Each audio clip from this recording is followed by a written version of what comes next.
Hi and welcome back to my channel. Now, as you've guessed, I'm continuing with the astrology series that I've just started doing since last month. And we're looking into the astrology for November for the rising sign of Pisces to see what maybe might be in your chart that can help you to navigate through the month of November. Now, the two main topics are that before we start that you will already know that we've had the partial solar eclipse in October. Excuse me. And the next one, well, depending on when this gets uploaded and you guys see it, we're either about to have the full moon eclipse, or we would have just had it. And the eclipse energy, as I've mentioned before, it can be from 3 to 6 months before and after the actual eclipse time itself.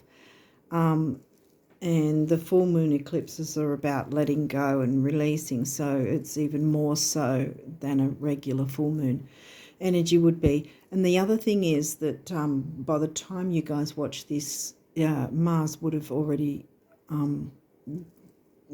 entered his retrograde phase.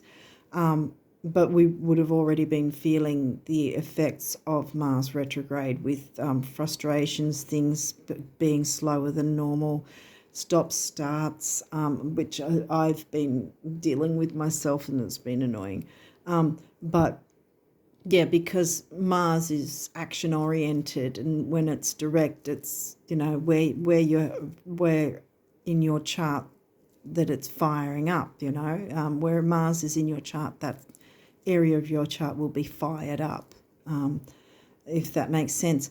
But when it's retrograde, things slow down. It's similar to Mercury retrograde in that sense that things slow down. Communications can be a bit not fluid and flowing. Miscommunications can happen. And all this can cause frustrations that would normally otherwise not be something that you'd find frustrating. But since we've got Mars retrograde, we're all already having that intense energy coupled with, like I said, the eclipses. So there's a lot of intense energy going on at the moment. And the Mars retro will be at least till February next year. So we've got to sort of find a way to work with that energy where we can still move forward, but we just can't plow forward sort of thing. So anyway, enough of the jibber jabber. We'll be using the same decks we used last month. I've been guided to stick with them for now. So the first deck we're using is the Arcana of Astrology. And then after that, we'll be looking into some messages from the astrology reading cards. After that, we'll look into some messages from the Numinous Astro deck. Then we'll follow that up with some Star Codes Astro messages to get a bit of an outline of what you might be looking for in your chart for November. After that, we'll be looking into some messages from the numerology guidance cards, and then we'll get some messages from the universe, notes from the universe on abundance, and we'll finish it with some messages from the guardian angels for you. Okay, so hopefully this won't cut out because I've had a few of them already. I blame Mars retrograde. But yeah, I've had a few of the videos already cut out. I guess I get in the zone and forget time, which isn't always that good if you've got half a video. So anyway, we'll have a look in for Pisces rising. Well, clearly the name of this video says what it's for, thankfully anyway. But yeah, we're looking into, okay, I'm going to take that. We're looking into messages for Pisces rising. So what was this one? Juno. Ooh. Okay. Okay, so Pisces rising. The trident carriers. Hope you don't mind me saying that. What are my trident carrying friends? Pisces rising. What do they need to know for November? What help guide them for November? What messages do they need to know for November? Oh, we've got, what is that? First house, Pisces rising. Okay, I almost wanted to come through. Oh, that did. Whoop, whoop, here we go. Now we're getting some. Any other messages? Oh, wow, I think that we're done with it, actually. We've got, oh, last quarter moon. Okay. 9th house. I'll just see if there is any more. Yep, there is. Ceres. Or series, depending on how you want to say it. I probably say it wrong. I don't know.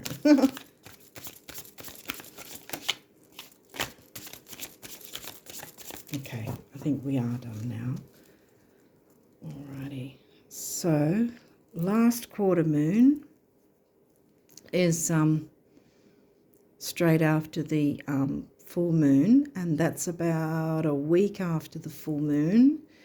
And with the last quarter moon, like, because normally full moons, if you do release work and all that, if you work with the moon phases in that sense, like, you know, the wishes on the new moon, such and such, then the release work happens on the full moon, and considering this is a full moon eclipse that's going to be happening and it's going to have the energy for quite a while, this last quarter moon is after that, about a week after that, which it gives you a second chance to do any release work that you might have missed doing, or that you might feel you need to do extra or whatever. And then after that, it moves towards the balsamic moon phase, which is a lot of, or some people consider that also called the dark moon phase, and some of us are starting to also use that as the last bit of an effort, last ditch effort, or whatever I want to. Don't know if I want to call it that, but another last effort to release before we then, after a few days, get into the new moon energy and put our wishes out. So to clear the way.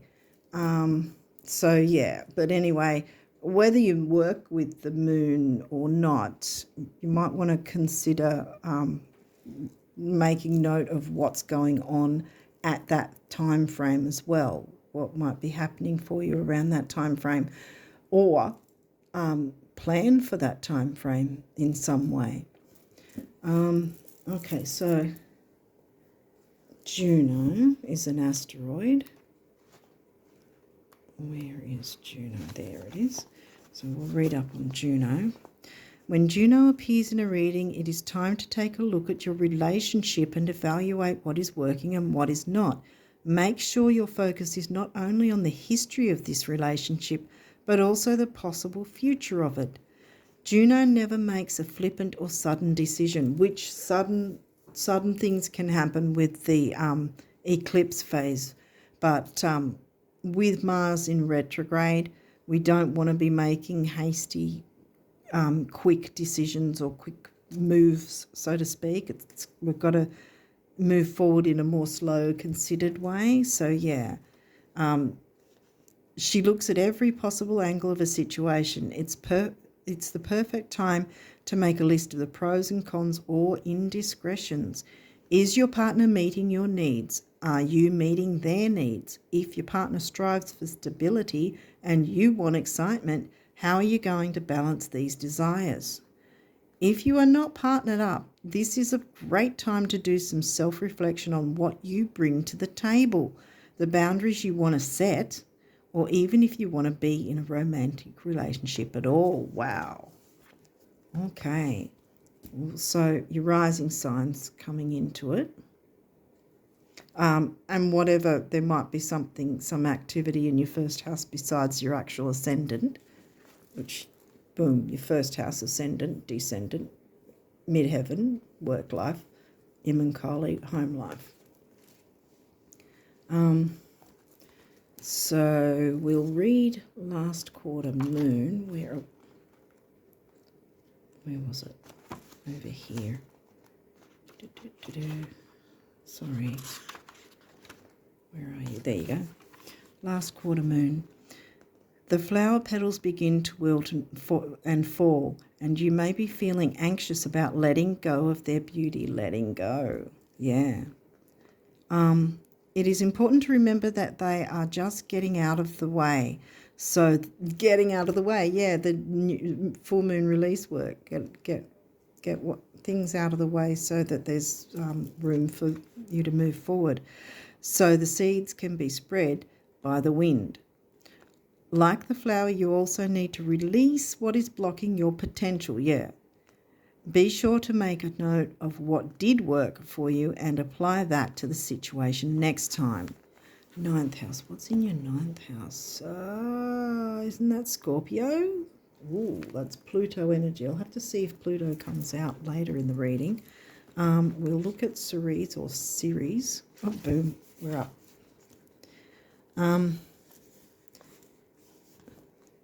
Things are abundant in your life right now, and the potential for reaching your goals is at its peak. You just need to stay focused on the things that matter most to you. Don't let minor distractions get in the way of that or influence your decisions. You know what is best for you, even if it doesn't make sense to anyone else, and it shouldn't have to anyway. It's your life. You don't have to answer to anyone.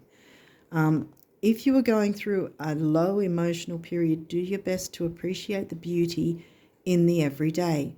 Eat nourishing foods and make beautiful art. Go for walks and reconnect with nature. Spend time with your loved ones doing things that matter. Material items and overindulgence will not serve you right now, so avoid emotional binges. When we are children, our parents are supposed to take care of us. They should hug us when we are sad and feed us when we are hungry. At some point, we take over this parental role for ourselves. And if you're struggling getting things done, it could be that a wound from your upbringing is causing you to get in your own way. Wow, getting in your own way. Okay. All right, so let's have a look now at this deck and see what messages for Pisces risers. Yep, got one already, a house card. What is this? Second house, money and self-worth. What is your second house? Is in Aries, isn't it? Sorry, I didn't show you and I didn't read it.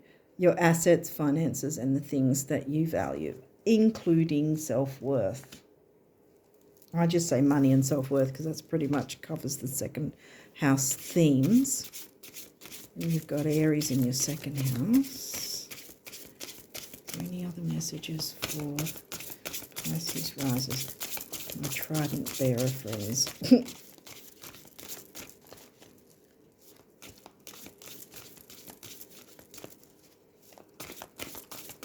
Any other messages for Pisces rising?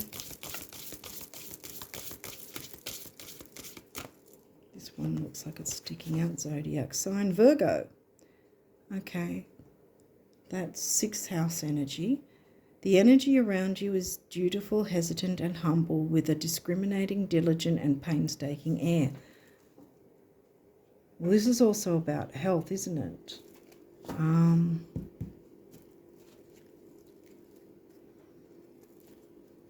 So 9th. What was 9th again? Scorpio, Virgo. It's your 7th house.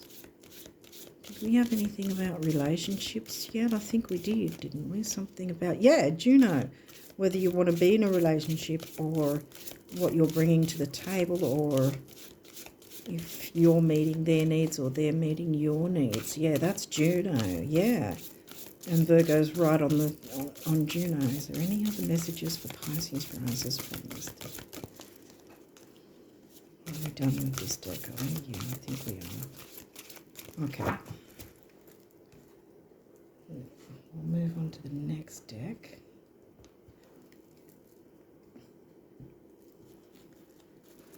Okay. All right, Pisces rising friends. What do they need to know for November? Oh, we've already got second house.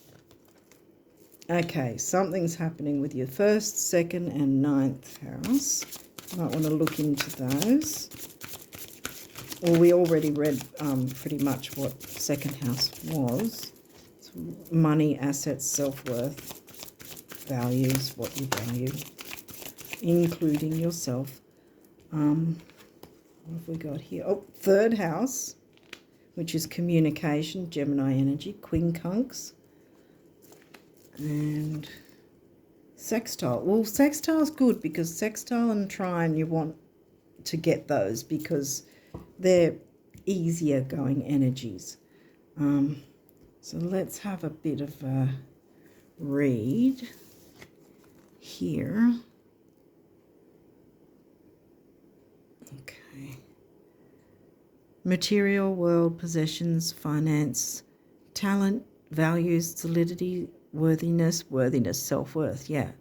Wardrobe. I would have thought that was Libra. Did Libra come in here? Libra? Virgo's seventh house, isn't it? Yeah. Luxuries, Taurus, second house. Credit score, that's eighth house. Security, aesthetics. That's usually eighth house is your credit cards and debts. Or credit score, I guess, if you've got a good credit score, that would help your second house anyway, yeah. Third house is Gemini energy, communication. Third house would be what? Your Taurus, wouldn't it? I think so. Second house has come through twice. Okay. Speech, thoughts, social media, excursions, dating, siblings, research, street life, circulation, discussion, surroundings, sociability. Yeah, it's the social house as well as the 11th house, Aquarian energy. Now, these two are aspects that you'd be looking for in your chart. Sextile. See how that's full, but that's not. It's only half of a sextile. Anyway, this is the sort of thing you'd be looking for in your chart if these aspects are in your chart. Quincunx irritates, puzzles, mystifies, complicates, contradicts, clashes, misses the mark, requires translation, adjusts, makes curious, educates, transforms. Wow, okay. So, I wonder if you might get some Pluto energy come through at some point. We're not done with the astrology side yet, so we'll see. But sextile, like I said, sextiles and trines are easygoing energy, so that's good to get something like this. Collaborates, assists, explains, provides opportunity, synergizes, creates possibilities for, opens doors, promises, brings insight to, communicate, welcomes, develops. Yeah. So that's easygoing. So it's not all difficult, but you've got quite a few houses, quite a bit happening in a few areas for you. We'll move on to this deck. You're kind of the opposite of the one I just did before for Aquarius rising, because they had a lot of cards. Yours is getting I think, to the point. Like straight to the point kind of thing, if that makes sense. Oop. Not that the other one didn't. Pallas Athena is in reverse. Okay, might have to move this over again. Right, we've got Pallas Athena. What else do Pisces risers need to know for November? What can help them navigate through November's energy? What do they need to know? Oh, that one looks like it wants to come out.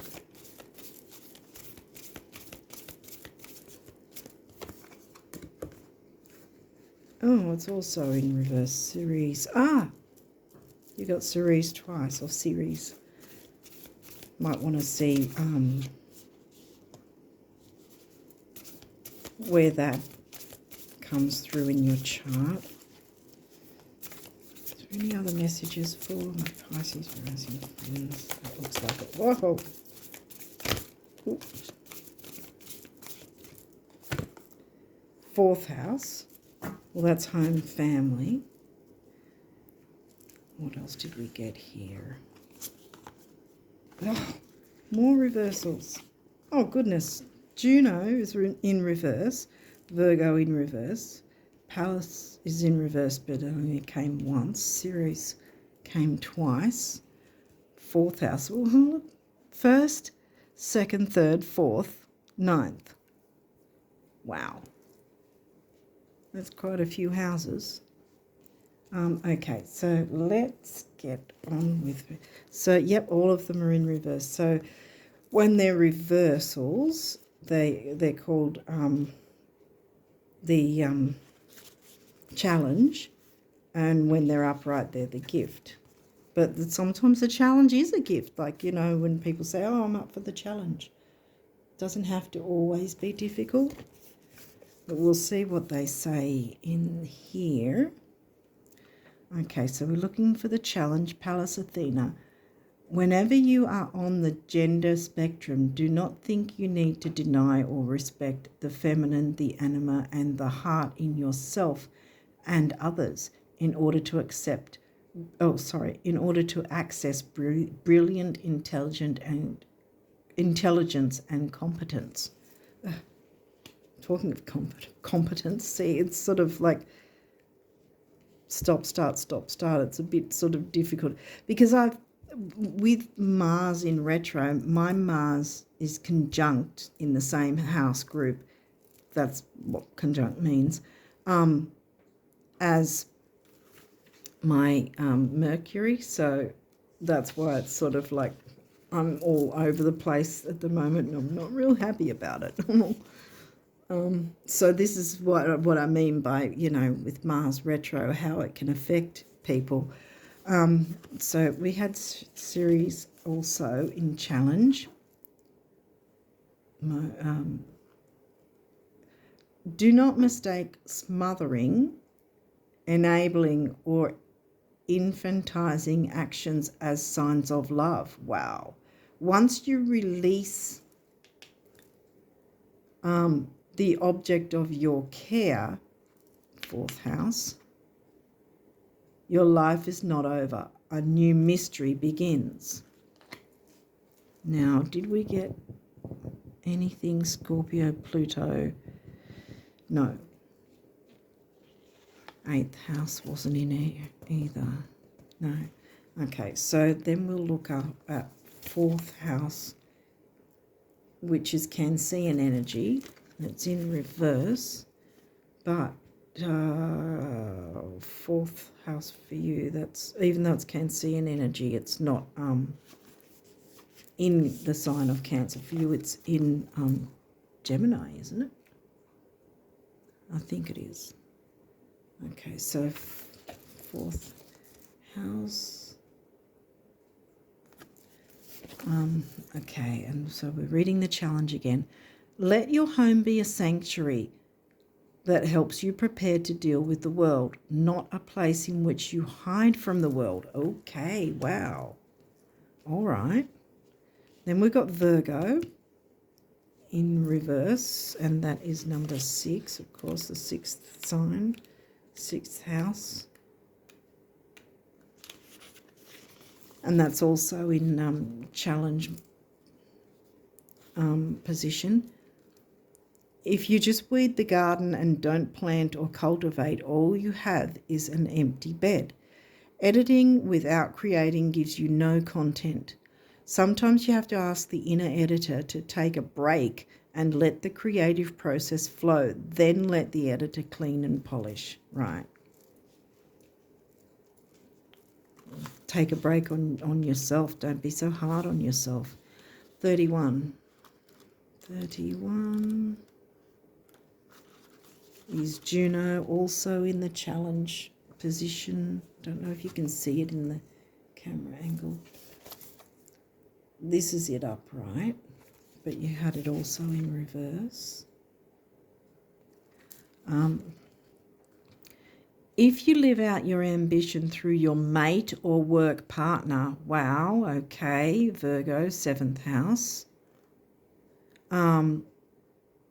Instead of through your own efforts, the situation can devolve into jealousy, manipulation, or disempowering micromanaging. Again, okay, I think we've got a little bit of an idea now of what's possibly happening.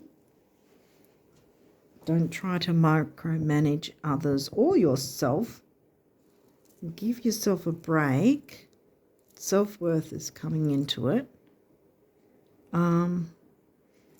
And yeah, make a note of the last quarter moon, whether or not you choose to do moon work.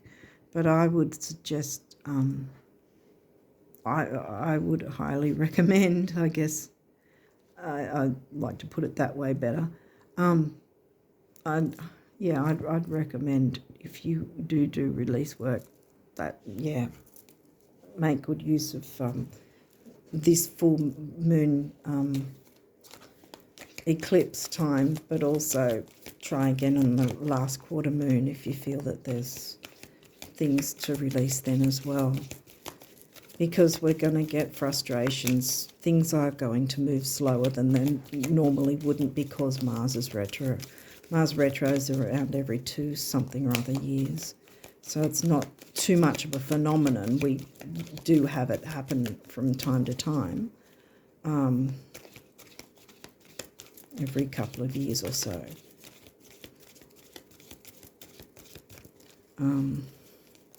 Yeah, so what else? What numerology can guidance for my Pisces rising friends? They need to know for November what could help them out. What do they need to know for November?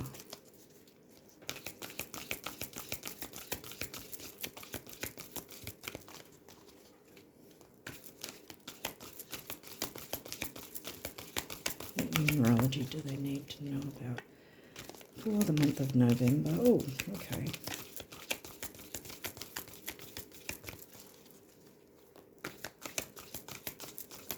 Messages. Okay, so we've got a couple there. What have we got here? Love. Love. Virgo, 7th house, love. And the blue healing. And look, 6. Funny it should be 6, which Virgo energy rules the 6th house, which is health.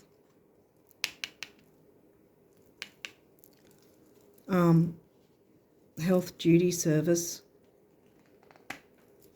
Yeah, healing. Ooh, self-discipline. We're all going to need self-discipline with Mars retro. But knowing it is that way, then it's not going to be a shock to the system if we notice things are moving too slow or stopping and starting and getting frustrating.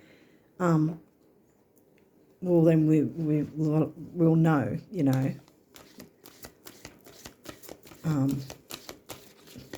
To just take it easy, take a breath, step back if we're able to, take a step back, so we're not reactive. Yeah. because we're going to have Mars retro till at least February next year. So it's going to be around for a while. And it doesn't matter what sign we are, we're all going to be feeling Mars retro. With things just not moving forward fast enough, or in the way we want it to, or in the way we would normally expect it to. Yeah, and that in itself can cause frustrations and, you know, I think that one wanted to come through too. Okay. No surprise we've got a water card for Pisces rising. Thinking different thoughts than you have ever thought before is the only path to answers, healing, new genes, or anything that glitters. And you know how good you look in new genes, the universe. Okay. Another water scene.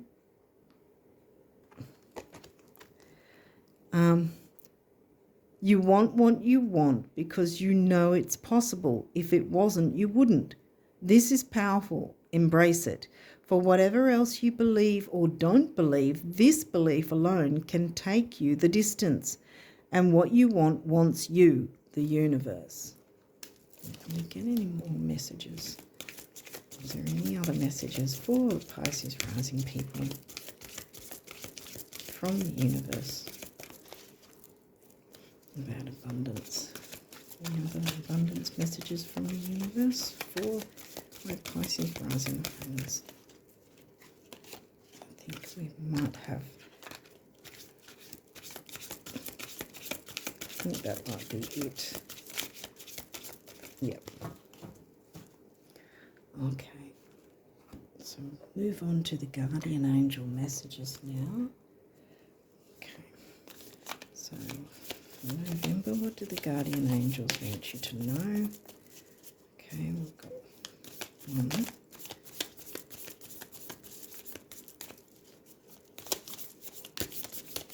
What messages from the guardian angels for Pisces risers? I'll just read this for now. Okay, prayer. Dear guardian angel, help me to be flexible in my attitudes. Yeah, flexible. We've gotten, yeah, you know the drill. Flexible in my attitudes and beliefs. Help me not to fear the transient nature of life. Help me to remember the eternal light which emanates from my soul and the eternal light which emanates from the heart of every living thing. Help me to remember that I am eternally guided and loved by God and all. This one is manifestation. Yay. Hopefully you can see that. Believe in yourself. Trust your instincts. Yeah, see, believe in yourself. Self-worth, second house.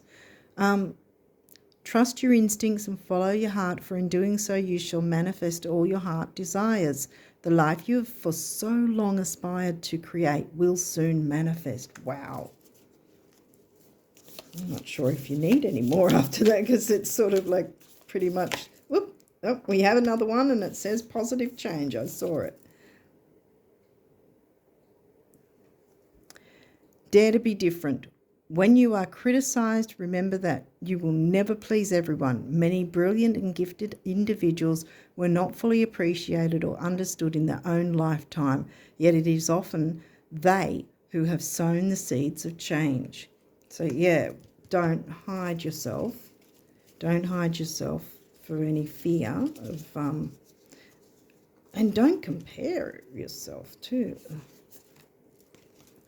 Okay, we'll just see if there's any final messages before we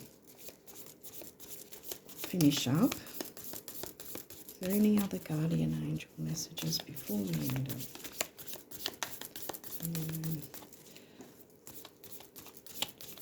But I think that's pretty much it, actually.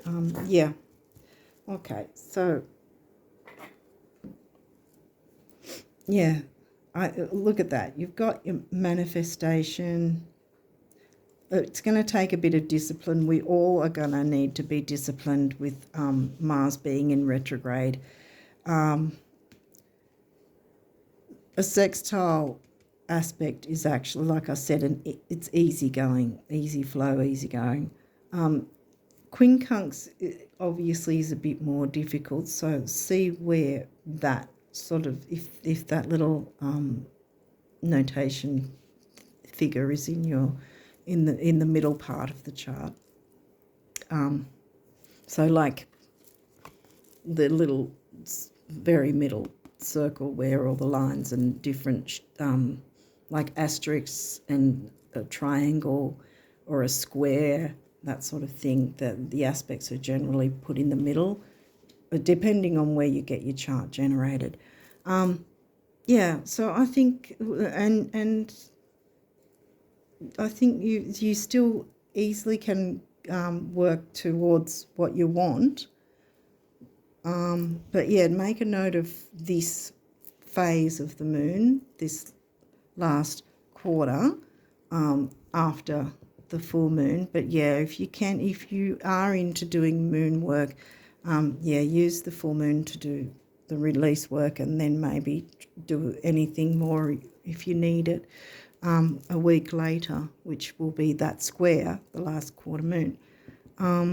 But yeah, look after your health and the health of relationships and what you bring to it and what you want or what you are receiving. Have a look into that in the easiest possible way as well, because Mars retrograde is going to bring frustrations which will influence communications as well in that sense. Even though it's not Mercury retrograde, it's still going to have that influence because there'll be the frustrations. So we don't want to be going into a communication with someone already frustrated because things aren't working out, or running smoothly, or things are stopping and starting, being frustrating in general. So if we're already aware of that, then we'll be somehow, I guess we'll be less frustrated in that we know about it, rather than having no idea about it and just feeling like it's all coming on us at once or something. I don't know if I'm making any sense, but I think you've got a lot to look forward to. And look, this is the universe believes in you. And look, manifestation, positive change. Yeah, everything's fine. I mean, there are some little bits of difficulty, but I think you're going to sail through it pretty well. Believe in yourself is the main thing here. Try to be as calm as possible, and yeah, believe in yourself. So yeah, I wish you all the best for the month of November, and through this Mars retro and the eclipse season. But you'll make it through fine. So anyway, yeah, all the best, and I'll chat to you next time. Take care. Bye for now.